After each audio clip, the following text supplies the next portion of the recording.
Welcome. Thank you for being a part of this journey. And I think today, Soul Tribe, this is going to be one of those that you will want to remember.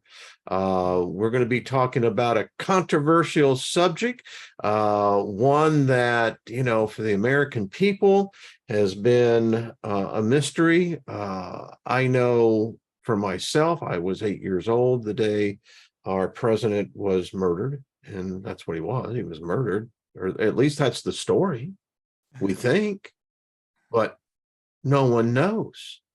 So, folks, all I got to say is hold on. Before I introduce our guest, I just want to say thank you for tuning in. Favor be to you. Thank you, moderators out there. I appreciate you. And hello, darling. Good to see you, darling. So, Ryder, you've been on the show many times. I've been on yours, but I was excited to see Jay last on your 200th episode. And when you told me about what was going on, I was like, wow, y'all really kind of kept this thing under wraps. So kind of to introduce everything, everybody knows Ryder Lee from Raised by Giants. Jay, this is the first time I've had the honor of you on the channel. And for my audience, hopefully some of y'all know Jay. If you don't, I've left the link down in the info box, and make sure you subscribe to both these fine gentlemen's channel. So Jay, welcome. Thank you for being on this side of the river. Hey, well, thanks for inviting me. It's really exciting. It is. So I'm going to kind of turn this over to both of y'all. Just so what we're dealing with here is an event that has scarred our country. I mean, again, it's been at least 59 60, years. 59. I was going to say, yeah. I was in the third grade. Remember as though it was yesterday. I remember they let us out of class about 1 o'clock. And what was unusual was that if y'all were back there, maybe there's some of you that are older, maybe just a bit younger, TV was not on 24/7. There was only 3 channels. Yeah. And Jay, I'm not dating you, but it seems like you have this look and you're like, yeah, I remember. Yeah, I remember because the TV was on all the time. Yeah. Remember? Yeah. For the first time in the history of television, from the minute that the assassination hit until the funeral on Monday, there was no programming. It was all about the Kennedy assassination on all 3 networks, all Friday, all Saturday, all Sunday, all the way up until about noon on Monday. And then it went back to regular programming. And I was like completely blown away. All my favorite shows on Saturday morning were gone. I had to watch all this dour, people talking about people getting killed and shot. And it was a really dramatic event for America. People don't realize it. I remember it being because we stayed up and they just had the cameras, in the rotunda while Kennedy supposedly laid in state. And I think the other thing that was always in the back of my mind is that I remember Walter Cronkite coming in and talking about Oswald, Ruby, and that Oswald had been shot. And of course, it was on live television. I often wonder about that. It has always been one of those things like that was almost like Kubuto theater. Mm-hmm. Yes, it was. The thing about Oswald, well, first off, Wayne, thanks so much for having us on your show. Really appreciate it. And for staying true to your word. I had a couple of interviews booked and they backed out last minute after they saw the film. Not because we did a bad film, but just because of the theory that we present within the film. They didn't agree with. And it is a theory. There's nothing, no one knows. I mean, but go ahead. Yeah. And if you have, I've left a link, guys and gals. So check it out over there on Amazon. Congratulations on that, gentleman, by the way. Yes, thank you so much. But with Oswald, it's really interesting because Oswald was never arrested for murdering the president or shooting the president. He was arrested for murdering a police officer, which was named Jefferson Davis Tibbet. And no one really knows that. They think because he everyone just assumed that he had killed the president when they kind of dumped that charge on him after they charged him for the murder of Jefferson Davis Tippit. Yeah, Oswald, he has a very suspicious past, as everyone knows. He renounced his citizenship and went to Russia, married a Russian. The Russians never trusted him. They thought he was a double agent, which he probably was. And then he eventually came back scot-free. Nobody cared that he'd renounced his citizenship. He was just completely taken back into society. He was handled by people who are obviously spies like George de Mohrenschelt. So Oswald is probably a deep cover spy, intelligence agent. And, I think he spoke 4 different languages, and, the guy barely graduated from high school. Right. And so, I think he was a highly intelligent guy who was used as a patsy. Like he said, he chose the exact word that he was being used as. Yeah, I mean, and again, I mean, the story of his background almost seems contrived. It was almost like, someone was orchestrating this and then setting the circumstances, and I think they call that typology, in for this guy. And if I could just interrupt you, because people don't understand that Oswald had a book written about him before the assassination. Yeah, Oswald had a book written about his time. A guy in the Marine Corps that served with him wrote a book about Oswald in the Marine Corps, and it got published.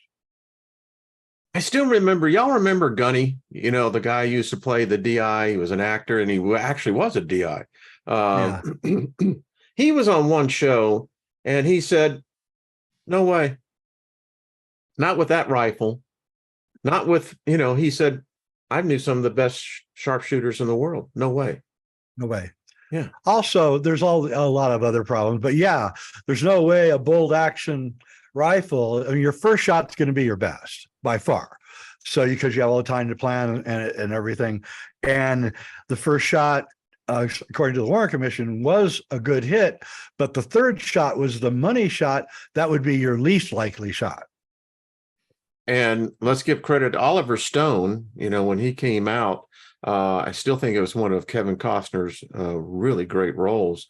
But even though a lot of that movie was predicated upon a certain path, it was added to, there were some interesting elements about this whole thing. It appeared to be either Kennedy was compromised, or there was something else that he was aware of. And from there, many of the theories have gone down that him and his brother were going to expose the whole thing. I'm not sure. And I'm not giving away the movie. Yeah, but we don't want to do a spoiler, but yeah, you're right. It's curious that the Kennedys, the people don't really ever talk about the fact that Bobby Kennedy, the attorney general for JFK, was really going after organized crime. We talk about the CIA, we talk about, lone gunmen, Oswald and all that. But the most significant thing I can come out of the Kennedy administration, the 3 years of the Kennedy administration, is they're going after organized crime. They got Joe Valachi on the stand admitting that it's all true, that the mob really exists, kind of crapping in J. Edgar Hoover's face in a way, because he had been denying that there was a mob. And here was Bobby proving that there was. The FBI had never done a thing about the mob up until that point. I don't think they've done anything ever since either. So, and the other thing that's interesting is how the mob became part of American culture after the Kennedy assassination. They began making mob movies, The Godfather, and then pretty soon, by mid-70s, we were like, oh yeah, the mob, sure, yeah, they're everywhere. Everybody fell in love with it. I want to be a made man. I mean, that was the whole idea. And it's interesting, Jay, that, and Ryder, jump in here, is that when you talk about the Justice Department under Bobby Kennedy, it was very clear that the right hand didn't know what the left hand was doing, and the left hand wasn't about to tell the right hand what the hell was doing. It was very clear. Yeah, no, you're right. And Bobby Kennedy had a lot of people stabbing him in the back and going back to the mob and telling them what they were looking into. And several times the mob had to change where they were meeting because Bobby Kennedy knew where they were meeting and was sending agents in. So the mob was like completely flipping out. They'd had their own way for years since Prohibition. They've just been able to roll over everybody. And all of a sudden here, this young punk, is coming after him. And I like his son too. His son's got that same kind of, I'll tell you this, and I'll let Ryder speak, but after doing this movie and everything and all the research I did to put into it, I came away, yes, the Kennedy brothers were not very nice people in a lot of ways. Yes, they made a lot of mistakes, but dang, I think they actually were heroes. They really did try to stop a very terrible thing from happening in our country. And I think that, whatever happened to John and whatever happened to Bobby, they did something really brave. Well, and you're bringing up memories on this thing now, because if you look at the dynamics of the political structure of the United States, you had the Eisenhower Doctrine that was the military industrial complex. You had basically a wealthy kid. And the fact of the matter is, John Kennedy was a hero. I mean, his exploits in World War II are well documented. Yes, they are. He was in naval intelligence. He was running the PT boats that were going behind the lines and scooping up mines and doing really dangerous work. And he was a rich kid. He didn't have to do this. No, his dad could have got him out of it, but he chose to do it. Well, his daddy was. By the way, that's where he got that disease, Addison's disease. Bingo. He caught that. Yeah, he caught that from seaweed or something where he was getting rid of mines, and he caught Addison's disease, which is a nervous disorder, which is a very painful disorder to have, and he caught that doing work for the U.S. Navy. So yeah. I mean, the man's character and integrity was above reproach. I mean, he loved women. I mean, what's wrong with that? I mean, if I had Marilyn Monroe hitting on me, I mean, Jacqueline was the epitome of class.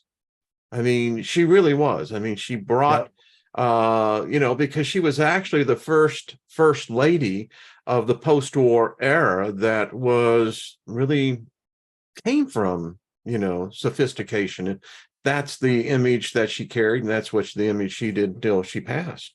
What's interesting, Wayne, is that we have a audio segment between Jackie Kennedy and Lyndon Johnson toward the end of the film, which is very interesting, and I don't think a lot of people have ever heard that before. And it's almost. And you bring up Lyndon Johnson, Oliver Stone, I think, sworn on Air Force One, immediately after JFK was done. Yeah, I mean, Jackie's standing right beside him. There was some funky stuff, man. I mean, that's all I got to say. It was just the whole thing was so real. And Johnson was the old Democrat. I mean, that dude was well said, my friend. You know what he did one time? He invited Bobby to come down to the ranch in Texas. And then he said, "Hey, Bobby, you want to go out shooting?" And Bobby's like, "Okay." And so Johnson gave him an elephant gun, like a 6 gauge, like a 6 gauge. And he said, "Hey, here, why don't you try shooting this?" And Bobby had no idea. He thought it was a shotgun. And he lifts it up to the air. He blows off the thing. The thing just knocks him down to the ground. The gun goes flying, and Bobby's got this huge bruise on his shoulder. Because I mean, if you ever fired an elephant gun, my God, you better be, you have to be like really have a lot of strength. And Bobby never forgave him. Bobby was down on the ground. Everybody's laughing at him. All these cowboys are all laughing at him, and Bobby gets up, and I don't think Bobby. That's some bad blood. Pardon me? That's some bad blood. Oh, Johnson was a terrible person.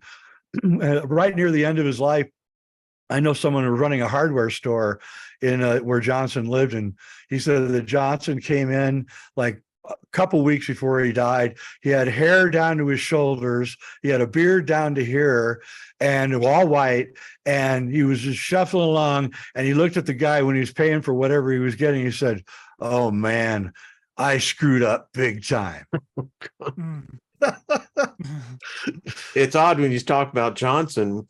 When I was a ward of the state, there was a private organization that actually had summer camps for rich kids, but they opened it up for us, the ones less fortunate in society. But anyway, my whole point is their property bordered LBJ's property.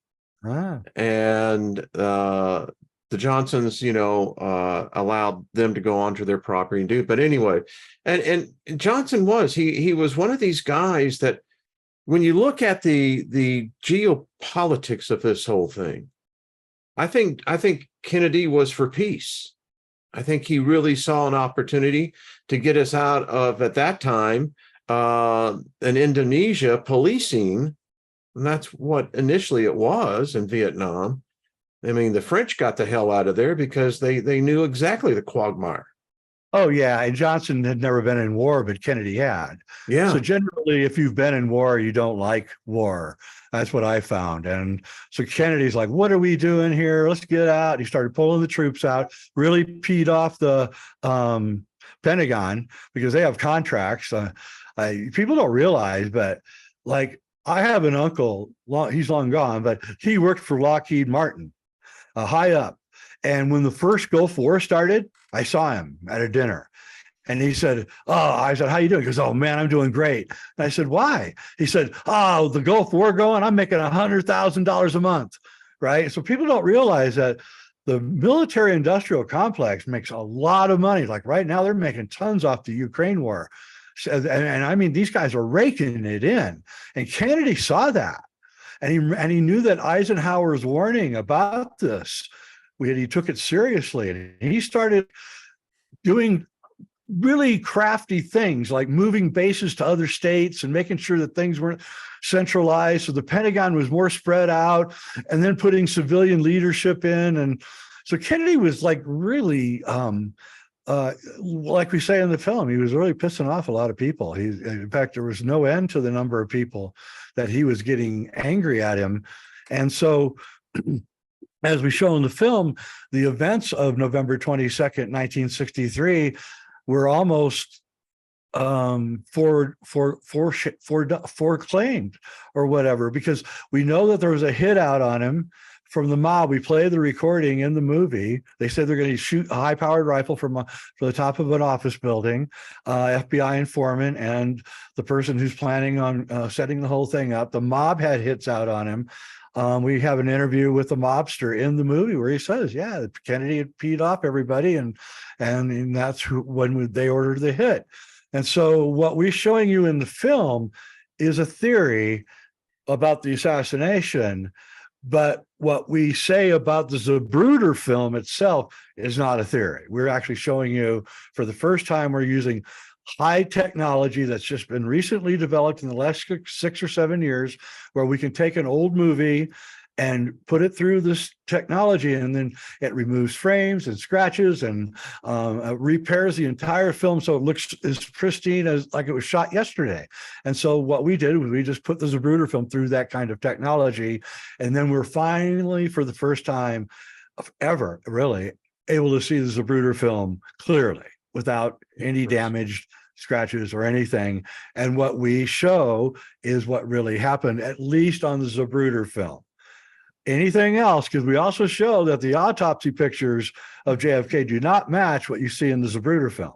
In the Zapruder film, you clearly see a shot to the right side of the head coming from somewhere that way. But in the autopsy, this is all fine and dandy on the head, but the back of the head is blown out. So you can say what you want, but somebody's lying. Interesting. Let me ask you, gentlemen, because y'all have done the research and immersed yourself into this. One of the questions I've always had was that, Kennedy was a smart guy. So was Bobby. And I'm left many times to ask myself, so they were aware what they were with the mob. very clear. They had pissed him off all the way back to Italy, from my understanding. Yes. There is one theory out there that it was kind of blessed by the I'll just say the Vatican. So you got Bobby and John, very close brothers. I can't imagine that they would get lured into such what was almost it was a deliberate setup. Well, you got to remember that Joe, the dad, he's the one that forced RFK onto JFK. JFK was using Bobby as his brother and associate, and we were doing interviews for who would be attorney general. And Joe just walked in the room and said, what are you looking for attorney general for? You got one right here, right? And kind of forced it on to John to take Bobby, although he'd fine, but he didn't like it because it smacked of nepotism. He actually said that. Okay, so, but he got him. So he had somebody he could trust. And Joe did that on purpose, because here's the thing. Joe was a mobster. Okay, he was clean living by the time that Kennedy was elected, but he had been a mobster and made all of his money running booze out of Canada. And he did something nasty to Meyer Lansky. He swiped a bunch of booze from Meyer Lansky.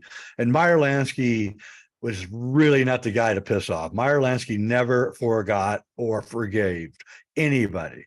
So Meyer Lansky had a thing with Joe, and I believe that, I can't prove any of this, it's just speculation. I would never put it in the film, but I believe Joe told RFK to go after him. Wow. Yep. Wow.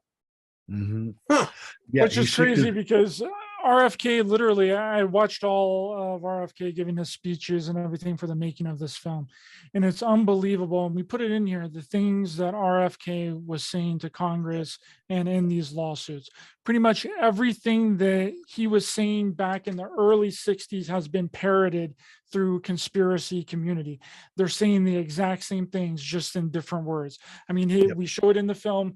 He says that he has uncovered a huge plot of governmental organized crime. Government organized crime, yep. And that that this organization has 7 to 12 members, right, at any given time. Everything that he was saying, it was unbelievable. I'm sitting there watching this, and I'm calling Jay, and I'm like, holy crap, this guy was the real deal. And RFK, which is JFK's brother, I think people are getting really confused with RFK Jr. and JFK and JFK Jr. Let's clear that up. Let's clear that up right now. JFK is John F. Kennedy, 35th president of the United States. RFK is his brother, who was JFK's attorney general, and JFK Jr. is his son, who's running for president. And RFK also got assassinated as well and shot in the side of the head, which is wild that they would do that. But I was really taken back by exactly what he was saying back in the early 60s. It's exactly what everybody is saying right now to this day. Just in the implications, Ryder, what y'all have discovered here is frightening, because it's very apparent this organization, this cabal that is fronting as the United States government, because we play house, we play Caputo theater, by everything that, we go to the polls and we elect our representatives. No matter who they are, there's this background that obviously John Kennedy said no. Now it was allowed to continue. Can you imagine where it is now? Almost like you said, 59, 60 years later. Oh, it's completely corporatized. That's what they did. Exactly. There we go. They became the corporations. It's there've been a bunch of movies about that process. The Godfather is about that. Remember, they had the gang, and then he moves out to Nevada and starts a casino, right? Yeah. So now it's a legitimate businessman, right? And same Let me thing tell you with, what like, you're going to do, Senator. Yeah, You're not only going to pay the fee. I love that. I love With Al that Pacino, that's just, it's one of those things that are embedded in my head. Al Pacino is the best non-actor ever. He just sits there with a stone cold face, right? Like, do you really want to mess with this guy? I knew it was you. Stab me in the back. But I and digress. Meyer Lansky is in the Godfather movie. He's the he gets assassinated by Al Pacino. He assassinates the Meyer Lansky character, which didn't happen. Meyer Lansky died of old age. But what was Lansky in on the Bugsy hit? No, that was no, but that's an interesting hit. I've got to tell you, that is an interesting hit. And I think it might have been the Irish mob. And here's just me. I swear they got that on film. I'm not, and of course in the movie we see how it's depicted, but I'm telling you, I think the mob actually had cameras set up on that when they did. Yeah. Okay, so famous story. Meyer Lansky calls a whole mob together. This is about 1953 or so. And he on a stage in a big, huge theater. They're all there, all the bigwigs. And he walks out, he opens up the curtain. There's a tripod with a Bolex 16 millimeter movie camera and a tripod with a Thompson machine gun on it. Right. And he says, which one of you guys think, which is more powerful to you guys? This one? Nobody clapped when he did the camera. Or this one, the Thompson. He goes, you're wrong. This is what is more powerful. So we're going to set up safe houses in every single city in America with one-way mirrors. We're going to put these cameras behind the mirrors. We're going to bring all the cops, the judges, everybody, the newspaper guys, everybody into these houses. We're going to compromise them. We're going to shoot them on film. We'll keep the film. If they don't play our game, we send a copy of the film to their wife. You know what? These guys were early day hackers. They were. I mean, they had the virus, And that's the thing. The Kennedy brothers didn't know this. They didn't know. Since Joe had been out of the mob by the 1950s, they didn't know that there was this giant compromise thing going, a la Jeff Epstein, whatever his name is, right? And but way earlier. And it's just amazing because people don't realize it, but those safe houses are piggybacked into the porn industry, which the mob owned. And so the mob had these film labs doing porn, and then that's where they processed all the film for their safe houses where they were compromising all the politicians. And this was all with guards around the laboratories and everything with guns, and people Kennedys didn't realize what they were up against. That's another thing we point out in the movie, which is why they took the actions that they took in the movie, because they had vastly underestimated the mob and how far it had advanced since Joe left. Marilyn Monroe, Jay, as you were just talking, it makes me more and more suspicious about her. For sure she does. Yeah, and also the woman we point out, Mary Pinchot Meyer, who is also a lover of Kennedy's, beautiful socialite, who's ex-wife of the head of the CIA, Cord Meyer. And she's shot in broad daylight in D.C. Whoa. It's like, and nobody's ever convicted of it. It's like, what in the world? And the first person to get there on her assassination was a reporter who said that she was just laying there on the sidewalk with no blood. So it's just the strangest story. And Marilyn Monroe's story is equally just as strange. Well, I swear she's a result of a hit. Someone put the contract out on her. Yep, I agree completely. There's a story there that I know that I can't tell anyone, and it also involves Jackie, but I can't tell anyone because it's too painful to the Kennedys to tell. So I'm not going to tell the story yet, but there is some future date where I'm going to tell that story, and it's going to shock a lot of people. Y'all, I'm telling you, we've built, there's so much intrigue now around this. There's so many different players that would all have a reason and a motive to. Yeah, but then why is no one cop to it, right? Why, if the mob was the one that killed JFK, assassinated JFK, then why does no one know who done it? Yeah, because it would seem to me that if you're going to take a chance and kill the president of the United States, you kind of want to make sure everybody knows that it was you that did it, because you're the badass of badasses. Otherwise, You know, all it did was cause all this fear and trembling. We weren't sure at all what was going on. But we also have to understand that by this time, by 1963, the CIA was 16 years old at this time, and it had been given rules that it could not operate on American soil. So what it had done to circumvent those rules was it brought the mob in and said, listen, will you hit this guy over here? We need to have a hit. Will you hit it? We'll pay you money. And the mob's like, yeah, great. We got the American government working with us. So now we have the CIA and the mob working with each other. And then what I call the great melting happened after the Kennedy assassination on November 22nd, where the intelligence agencies and the mob just melted together into one amorphous mob. And that's where we are today. They're the mob and they all work together.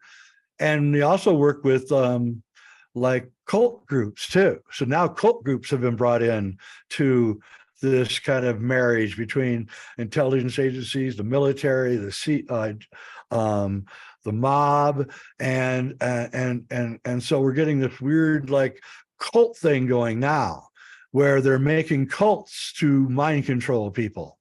So it's very interesting how the whole thing really is mind control. That's what it is. The whole thing. It's using theater to mind control the population. And we're going to discover through the next few films that Ryder and I are going to do that they do this all the time. They're doing it today. And it's theater. And we have to recognize that it's theater and quit falling for it. Wow. And it's still, I come back to this. So do you think Kennedy was just completely naive of this whole thing in Dallas? I mean, I think he had all rich people have a private police force around them. Trump has it. If you got billions of dollars, you got to have it. So Kennedy definitely had a private group of guys that were protecting him. And I'm sure that they intermixed with the Secret Service, right? So you couldn't tell who was who. Maybe they all dressed alike. And I think they were the main operators of what was going on that day. I don't think Kennedy really had to do much to get everything done, but they knew that if Kennedy didn't do something, he was going to be assassinated, but probably so was Jackie and the two kids, because the mob. Yeah, that's the thing. You know, you can do something brave and fight against organized crime and throw your life away. Yeah, that's great. But you don't understand. Organized crime doesn't let you get away with that one. First, they come and they kill your dog. Then they come and they kill your kids. Then they come and they kill your wife. Then they come and kill you. They want to, if you've done something really bad to them, that's how they do it. And you'll see, you can actually watch mob hits. There's a famous couple in Canada about 5 years ago. Clearly they were billionaires, and clearly it was a mob hit. And you could see that they came in, they killed their dogs, they killed their kids, right? And it was like, holy moly, man, these people do not fool around. And Joe had to have told John that, this is what they do. This is how Meyer Lansky and the boys, ride. And you better be careful. And John finally realized that if he kept going the way they were going, that he risked all of his family's life. And so JFK had to take some kind of action to prevent Jackie and Carolyn and John Jr. from losing their life too. And we don't know about John Jr. because the fisherman there that was looking up at the sky when his plane said it exploded. So I was in New York City. I was staying at the downtown Marriott that weekend. It was just really odd, the whole thing there too. It was really odd. And there's speculation too that Joe Kennedy, with his mob connections, got JFK elected well. So that might be another reason. And then the mob tried to come in and be like, hey, you're going to have to do what we tell you to do. And JFK is like, no, we're not playing that. And then RFK turns around and starts prosecuting them all. you know? Yeah, So they that was thought like it a was huge stab in the backstab. back. Yeah, backstabbing. And so, So, it was a dangerous thing for them to do. I got to tell you, in retrospect, it was foolhardy and dangerous to go after them like they did. And we was show in there a the money film, motivation to this, do you think? Because I mean, you're nah, talking, it's odd because today everything seems to have a motivation of cash. Not here. not here. I don't think so. I think it was I think it was vengeance on Joe's part. I think Joe wanted to. Maybe he recognized that he thought it out. And clearly he thought, if this goes on like it's going to go on, there's going to be heroin everywhere. There's going to be, the mob will just take over. And we'll look at the world today. It's not heroin, it's fentanyl, but it's everywhere. We have it in our community. We can't get rid of it. So, who's bringing that in? And organized crime is bringing it in, cartels and things. So, the world that he probably saw the ramifications, saw where this country would go if it wasn't stopped or at least slowed down, and he sent in his own son to do it. And here's what's really interesting, and I this is kind of frightening, but Joe had a heart attack, and he a brain aneurysm from the heart attack, and he couldn't talk after 1962. Really? So Joe is a bad guy. I'm not gonna kid you around. He gave his daughter a full frontal lobotomy. Yeah. I mean, a lot of this is, known 21 fact. years old. 21 years old, in a mental institution for the rest of her life. So he wasn't, wasn't like a real sweet guy. You know what I mean? You think about this. So, and in one aspect, you step back and you look and you're going, it was almost like the United States was this pseudo so-called representative government. But that was just the shades. The real business was the business. Right. You have your hand in everything. And I look today, well, if the mob was really smart, apparently they were and are, is that you would become a bureaucrat. Yeah. You would make the rules that would favor the family. They do. They do. I mean, it's like I'm going, John was about to really just do a dump on the whole thing. I mean, that would piss a lot of people off. Well, I'm going to bring this up, and I'm going to be very delicate here because it's important to bring it up. But, that Disney was sat on this film, Sound of Freedom, for 5 years. It was shot in 2017, and it was done by 2018. Disney bought it and sat on it. And you're like, okay, and it's one of the highest rated money films in America right now. Why would they sit on this? And of course, it's a subject matter, right?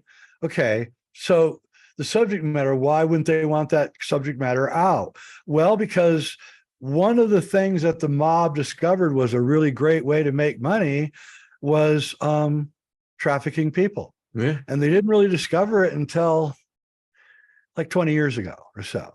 And so they discovered about 20 years ago they could make heaps of money with human trafficking, just like they could with heroin and all the other things that they did. And so we don't even know how big this is or how much money is being made in it or anything. We really don't know anything about it except that it's going on. I'm going to do a show, Jay, bringing that point out. Do you know how many people go missing a day in the United States? I do. I'm very good friends with David Paulides. Yeah. Wrote the Missing 411 books, and it's absolutely frightening how many people disappear every day. Just disappear. Just go. Never seen. 85,000 children have come over the border in the last 2.5 years, and we don't know who they are. We never checked them. They didn't have any parents. Yeah, that's one of the tragedies in this whole mess. And it's just, I mean, and I'm thinking to myself, it's amazing because cause and effect. So the events of 1963, November 22nd, and to see the impact that it has had on a nation of people, it's heartbreaking in one aspect. And, because I feel like the American people in this thing, they're the ones that are being played for the patsies.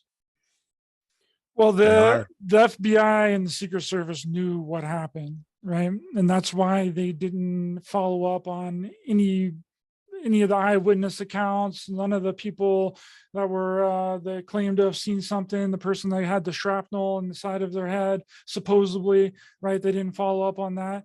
And then that led people to believe that there was a giant conspiracy around it, right? Whenever you don't give people the facts and the truth behind something, people just create their own facts. They just That's create their own truth, right? And that's how, and the JFK assassination was literally the start of the conspiracy theory.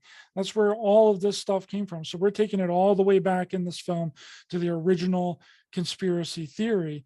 And there's been so many theories over the years that has completely muddied the waters of everything, right? People claim that the guy in the limousine, the driver of the limousine, was the one that shot him. People claim that there was a grassy knoll shooter. That's what Oliver Stone's movie was. They claimed that it was a ritual. They claimed that there was the badge man photo, right? There's all of these different theories and concepts because they know what happened and they don't care, right? They're not going to come out and say exactly what happened, right. Because then that just exposes everything. That's why the JFK documents will never be released, because it actually, I believe that what we present in this film is in those JFK documents. Yep. And that is the thing that is going to completely destroy society. I mean, Trump was talking about to Judge Politano that he couldn't release the JFK files because he Bill promised Clinton said the same thing over and over and over again. And he was like, oh, I can't do this because it's going to completely wreck everything. Well, and there's people that have theories that it has something to do with advanced technology and UFOs and that it was the CIA. People have been claiming that the CIA has done it forever and ever and ever. Yeah, it's always been the CIA who pulled not the CIA, right? Because anything that's accepted by the majority of the population is wrong. It's always wrong, right? And they keep the real thing, they hide the real thing under the rug. It's a distraction, right? So what I think that we present in this film is what is in those JFK files, and it's the biggest thing that would completely disrupt everything that we know surrounding the JFK assassination. And I think that's the reason why people, and it's really going to make a lot of people mad. It's going to upset a lot of people, right? It already has. A lot of people have researched this event and studied it for more than half their lives. Like some people, all of their lives, they've studied this event, right? And then we're coming along and giving you what actually happened, or what we think, and we present it with evidence with the Zapruder film. And once you watch it, your mind is going to be melted, I think. And there's been people that I've sent it to that's watched it and they've loved it. They've watched it 3 or 4 different times. And young people really like it, and the older generation really like it as well. So it's kind of like, which I thought that it would be the opposite way around. So what does your generation find compelling about an event that happened, 6 decades ago? Well, I don't think that they really have a solid opinion on it, right? They're just kind of following everyone else's lead on it, that it was that the CIA staged it, the Secret Service was involved, which we do show in the film, that the Secret Service agents were being called off of the limousine, called back from the limousine by their superiors. Because as Jay presents in the film, the standard operations for a limousine in the public like that, there's supposed to be 2 Secret Service agents running along the limousine as it goes down in the public, on both sides of in case there was some kind of threat on the president's life, a bomb or something like that going off, or someone trying to kidnap the president. You want those Secret Service agents running right beside of the vehicle. But right as they're getting ready to run alongside of the vehicle, they're called back. Interesting. Right? Which leads people to believe that the Secret Service was involved in the assassination, but they weren't. But they weren't. No, when people have to also understand that if the shooter is at the grassy knoll, which is what Oliver Stone and the conspiracy people say, or if the shooter was on the 6th floor of the book depository, which is what the government says, if someone was firing, I don't know how familiar you guys are with guns, but if someone was firing a 30 caliber rifle, which is what they claim happened here, It would be so loud. It would just be like ear splitting. And 3 shots would be completely ear splitting. Everyone would be down on the ground. Everyone would be looking either at the 6th floor of the book depository or at the grassy knoll, whatever place the gunshots are coming from. So they would see the shooter, because by the 2nd shot, everybody's going to be looking at where the gun is coming from. The gunshots are coming from. It's human nature. Also, and of course, nobody in the Zapruder film reacts to any gunshots going off. Nobody in the limousine turns to look anywhere. They don't hear them. Nobody hears it. Interestingly enough, because we have a good version of the Zapruder film, and it's one of the weirdest things of all is when that thing happens on JFK's head, the driver is looking at JFK, the Secret Service guy in the front seat is looking at JFK, Connolly's wife is looking at JFK, and Connolly is looking at JFK. Only Jackie is not looking at JFK. She's the only one in the car, not paying any attention. So everybody is clearly ready for some event to happen before it happens, because they're all looking at it before it happens. Right.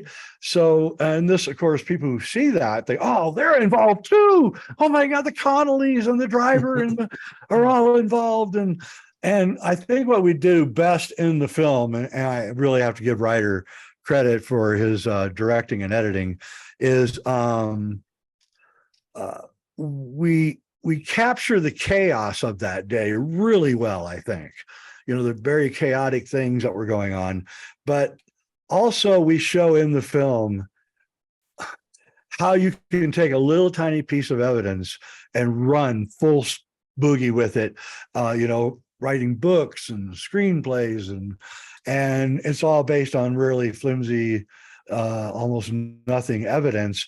And I think that we, as in our community of people who look at these things, we have to, realize that there's usually something underneath the surface that you're not seeing.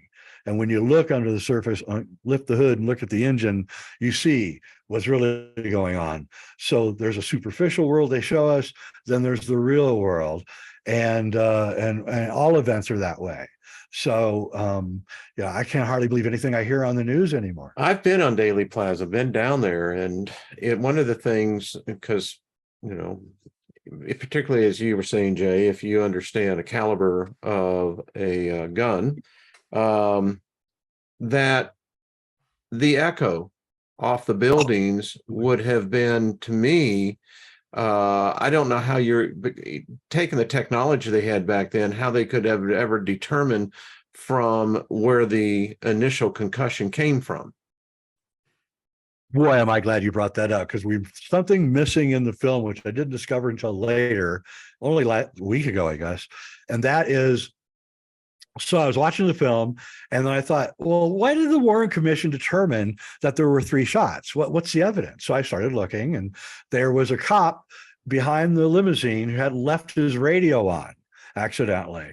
And so it was being recorded at Dallas Police, right? And so they used that recording. Well, I said, okay, well, then I'm going to try to find that recording and listen to it. So I found it and I listened to it, and all I could hear was just cacophony, noises and people talking and horns honking and engines running. And I was like, maybe I don't have, ear problem or something. I can't hear it. So then I started looking further, and I found a 1980 FBI report. They looked at that. Their acoustic team looked at that tape and concluded there's no gunshots on that tape. Wow. Yeah. And I wish I'd included it in the movie, but I didn't. It's amazing, Jay, you bring that up, because I think you're one of the very few people. I mean, if anyone's ever been down there in Dallas, I've been there several times. It's still one that I just shake my head on. Yeah, you know what I'm talking about. I had a 3-hour layover in Dallas, and I took a taxi to Dealey Plaza about 10 years ago. Yeah. And when I got there, I was like, really? You thought 3? I mean, a 30 caliber bullet is like, the lead is like this big. I mean, it's huge. I mean, and this is the other thing, I hate to say this, because, but if you got hit by a bullet right here, a 30 caliber bullet, this entire part of your head, you'd be a cantaloupe. I mean, it's just People that and it's curious how people who know guns haven't asked themselves these questions. Like, why isn't anybody reacting to gunshots? Why isn't his head blown completely off? It's just curious. And I don't know why. I don't think it's a conspiracy. I think that the whole thing is just so confounding that even really intelligent people get it wrong when they look at it, because you have to know so much to understand what you're really looking at. The implication. Go ahead, Ryder. I mean, even the cover photo that you used as a thumbnail for this video is very telling. As the X where JFK was shot, and you can see the school book depository all the way in the back. So if the shot came from the school book depository, how did it hit him in the right side of the head? It couldn't. It was a heat-seeking bullet. Well, and that's the other controversy. I mean, Stone brought that out in his film, and again, it's that classic moment for Costner, where he shows. So, how the hell did this bullet go out, do a 180, come back and do a 45? And it's pristine. I mean, anybody knows bullets know that it's like, hitting look at there it is, Yeah, and there's the bullet. No scratches on it at all, Mom. Oh, yeah. There's a reason why bullets are copper. I mean, there's a purpose for that, Well, also, the bullet was found on a stretcher at the hospital. Yeah. Did it fall out of Kennedy on the stretcher? Come on. It couldn't have, because it hit Connolly. So, and I'm sure the powers to be don't like these type of conversations, but listen, an event that happened 60 years ago that we still don't have any answers to. I mean, well, I think we do now, but I'm not going to give away the end of the movie. What I've discovered from the movie is that the boomers, and they're the ones I was actually most interested in because I'm a boomer. The boomers are shocked. Yeah. And then the younger people are like, oh, finally, we can get this thing behind us. So that's kind of that's what I think is going to happen. I think that just like with the moon landing, how shocking it was when we saw the effects of Stanley Kubrick making them and everything. And I didn't say we didn't go to the moon, I just said what we see is Stanley Kubrick doing that. Now everybody pretty much accepts it. I think that's what's going to happen here. The boomers are going to be shocked. Then they're going to accept it. The younger generation, the Xers and the millennials, are going to go, good, let's get this behind us and let's move on. And I think it is time to move on. I really do. There's a certain healthy aspect to that. I mean, thank you. It's a very healing movie, I think. It's like if you have a splinter, it's going to fester. Yeah. The way to do it is cleanse it out. And I believe y'all have done that. I think, as you said, you've reached, and I'm not going to give it away, some very startling conclusions that I could see why those conclusions could potentially piss some other people off. I'm just saying, guys, cognitive dissonance. It's causing cognitive dissonance. Big time. I mean, I have a really good friend who's a very famous, I've known him for 40 years. He's a real famous conspiracy theorist, and everybody knows his name. And I sent him the movie and he watched it, and you should read the email he sent me. It is just one disparate sentence that makes no sense with the next sentence. And it's just, you can tell the poor guy is going through the worst cognitive dissonance he's ever had. He's trying to explain it to himself because he's not explaining it to me. Like, what the hell are you doing, man? It's really fascinating. Everybody has such an investment in the dark side of the story. Yeah. That when you see that it's not quite as dark as everybody's painting it, it's not as much fun. Oh, yeah. Well, are you entertained? It's entertaining. They definitely should be. We put a lot of work into that. I was working from the moment that I woke up to the moment that I went to sleep. Well, Ryder, this was some excellent work, by the way. I did not know that you did the editing on that. Yeah, I would wake up in the middle of the night and start working on it too because I couldn't sleep. So yeah, it was an amazing experience, and I definitely hats off to Jay for taking a chance on me and letting me make this film and make something that is kind of like writing a book. It's like the equivalent to writing a book, something that's going to stay forever, that's always going to be there, and that's a huge accomplishment, I think, on my end. And Jay, It's a taking hell of an chance. accomplishment. I mean, I literally hit Jay up because our original thought and our original idea was to do it on The Shining, because I presented Jay with a new theory of mine on The Shining. And that's going to be our second film, and then we're going to do another film. But we decided to do this one first because we needed to get something out right away, and then also the announcement of RFK Jr. is running for president. So we and the 60th anniversary. And the 60th anniversary. Yeah, they're kind of nervous about that, the establishment out there. They're like, well, I want to say something about this. Ryder did a great job. I had no idea that he, and I did take a chance on him. What happened is that I turned 70, and I got a phone call from an old friend of mine who's about my age too, telling me happy birthday. And he's a filmmaker, famous filmmaker. And he said, "So are you mentoring anybody?" And I'm like, "What? What are you talking about?" And he goes, "Wait a minute. Are you telling me that you've got all these skills, a lifetime of skills, and you're just sitting around wasting all those skills? You're not helping anybody?" I said, "I didn't even think about it."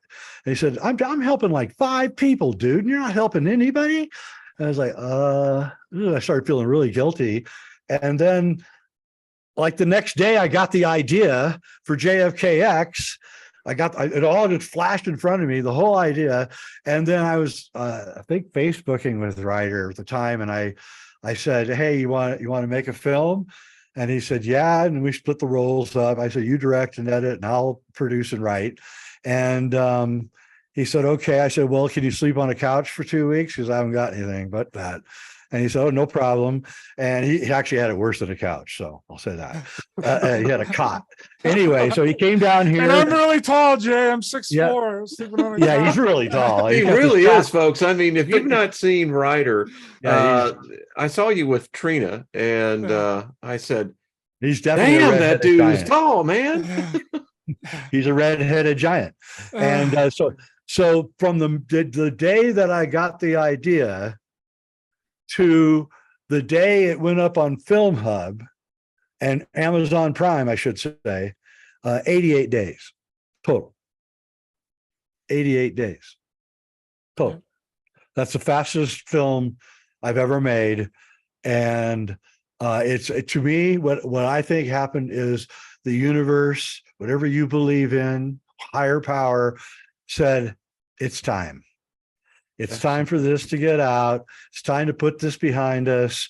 And I'm just going to remove all obstacles for these 2 guys so that they can get this thing out as fast as they can."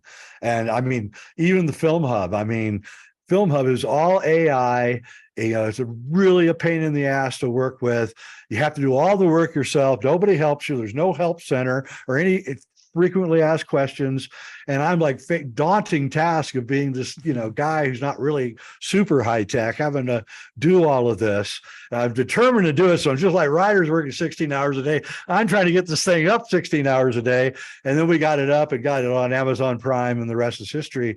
But the universe just paved a smooth path for this to all. I kept waiting for something to happen, to be honest with you. I kept waiting for a technical glitch or Ryder and I to get in a big argument or something. I was like, something's going to happen here. We can't go this well, but it did. And I'm really happy for it. And I had no idea about Ryder's skill set. He didn't show me any I was surprised. I got to tell you, Ryder, it was the editing. That's what I did for 20 years. I worked in post-production for some of the biggest post houses. So you did an excellent job. I thought the voiceover and the syncing was perfect on, I'm telling you, I'm impressed because I haven't seen any misedits. So no, I've had four filmmakers have now, famous filmmakers have seen it and have told me, "Whoa, dude, that's really well made." Yeah. So yeah, thank you guys. I was excited to bring this to the forefront because I don't think people really realize what I was capable of and what I was capable of doing. So I'm glad that it came across that way and showcasing my talent for. Well, I want to see the next one for sure. The Shining, that is, that's one, and I'll be the first. I'd love to do another interview when that film is released. So it's an open invitation. Thank Yeah, you. I'd like to say that what we're going to be doing with the 3 films that we're doing, and maybe 4, maybe more, is we're twisting reality back to normal. I love that. It's kind of like doing taffy, you untaffy it, Yeah. Yeah. So we made the JFK assassination normal. Yeah. Well, folks, I hope you found the conversation. I mean, this has been fabulous, gentlemen. I'd encourage everyone. I believe that, and the price for on Amazon that I've left below, very reasonable. I think it's what, Yep. $2 to rent it, and $4.99 I think to buy it. So it's a way that we can all show our support, because folks, when you're into film and you're not only the creative aspect, but you're also the production to get it out. I mean, it's hard work, and it's sometimes very, how shall we say, can be a challenge, because you're focusing your energy. And I don't usually make pitches like this, but this is a way that you can put a few coins into their pocket that'll help, so that Ryder next time won't have to sleep on a cot, that will actually send him with, his own folding bed. That's the plan. And we can help this thing by going viral. And, listen, the next one, who knows, they may be able to actually get some editing equipment. I mean, the possibility. So my point is, drop some money in over their side. It's cool. It's going to go to a good cause. Yep. Amazon these Prime. People. There you go. Amazon Prime, JFKX, solving the crime of the century.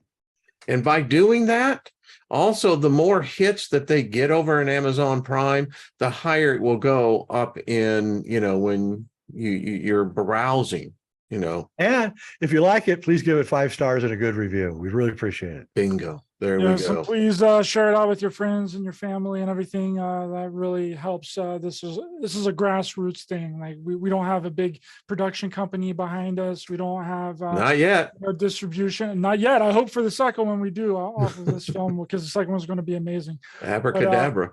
That's right. It cast all the favor on that, Wayne. Thank you. But yeah, we don't have a big production. This is just all, we don't have distribution. We don't have people pushing it out. It's just really just me and Jay, and we're going to be doing these interviews. So please watch it. Please share the link with your friends and family. And thank you guys so much for coming on here with me. And thanks so much, Wayne, for inviting us on. And thank you, Jay, for taking a chance on me, my friend. I literally just messaged him. He was like, how confident are you in your editing abilities? And I was like, I'm very confident. And Jay was like, all right, come on. I was proud of you. Proud of you, man. Well, I actually thought I was going to be having to show him how to do things, and I didn't have to do any of that. So I was really grateful for that one too. All right. I thought I was going to have to teach him what a dissolve was. And the next thing we're going to do is we're going to start getting you guys into some nominations. There's a lot of different film festivals out there that this is the type of thing that I would find very appropriate. I would think something you two should think about is making plans next March for South by Southwest. This is something you need to start doing now. But the talent that I have seen, I have been the president of ad clubs and International Television Association, so I know what I'm speaking about. My company was the first company that ever did a live webcast from South by Southwest. Really? Yeah, that was back in 2000. So this is the type of thing I encourage you both to pursue, because the type of quality of work that I have seen on this is worthy enough for consideration in any film festival. Well, I'm going to definitely take you up on that and look at the festivals that are coming up and start applying. Definitely get down at South by Southwest. This is one way that you have a perfect, again, this subject matter is the type that pulls the curiosity in, and it'll also make you some introductions into some of the industry. And I'll do some checking of my own of some of the people I know as well. All right, everybody. Everybody, Scotty Boy says, go Ryder Ranger. That's right. Go Ryder Ranger. He ain't afraid of no editing.